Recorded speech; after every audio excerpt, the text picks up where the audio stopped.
Sejarah di sebalik perpisahan Singapura daripada Malaysia.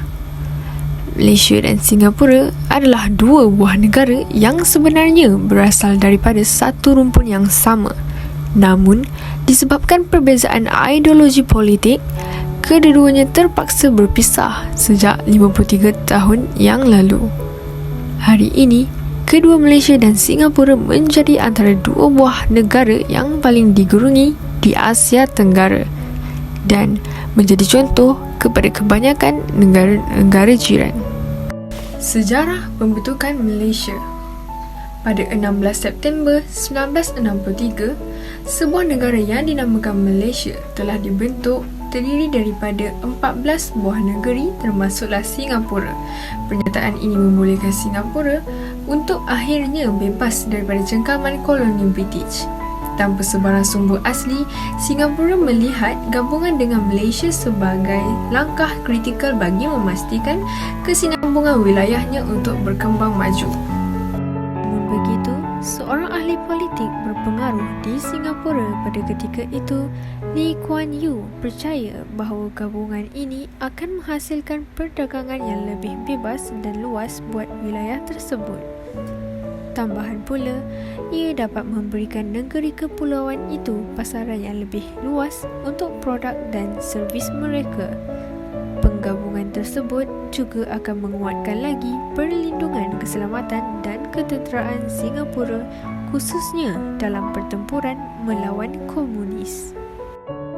Akibat ketakutan terhadap ancaman dan pengambilan Singapura oleh komunis menggesa pemimpin utama Malaya pada ketika itu, Tunku Abdul Rahman Putra Al-Haj, untuk mempertimbangkan idea penggabungan Singapura dan Malaya.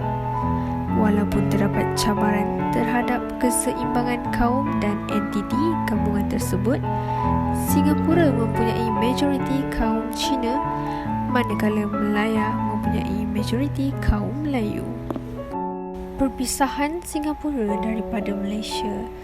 Tunku Abdul Rahman yang merupakan Perdana Menteri pada ketika itu yakin bahawa perpisahan Singapura adalah salah satu caranya untuk menyelesaikan masalah perbezaan ideologi tanpa sebarang pertumpahan darah. Pengumuman perpecahan kedua wilayah ini telah dibuat secara langsung pada 9 Ogos 1965 di mana TAR berucap, kadangkala terdapat perbezaan pendapat antara kerajaan pusat dengan pemimpin-pemimpin negeri Singapura dan perbezaan ini datang dalam pelbagai bentuk dan sudah banyak kali ia gagal untuk diselesaikan. Jadi, kami membuat keputusan bahawa kita, Malaysia dan Singapura perlu berpisah. Dalam sekelip mata, segala usaha keras untuk menumbuhkan sebuah negara Malaysia yang bersatu sudah hancur. Singapura tiada lagi peneman untuk bergantung dan terpaksa berusaha sendiri demi masa depan Singapura. Singapura suram dengan ketiadaan pasukan ketenteraan dan keselamatan sendiri serta tiada sumber asli untuk menjana ekonomi negara tanpa sebarang sokongan. Negara yang baru merdeka itu perlu bangkit daripada kesedihan dan penderitaan demi membangunkan negara yang mereka idamkan.